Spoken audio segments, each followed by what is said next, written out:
Hey, this is how you get free ringtones, live wallpapers, and regular wallpapers on an Android device.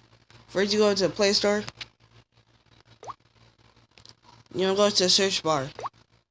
Type in this app called Zedge. Download it.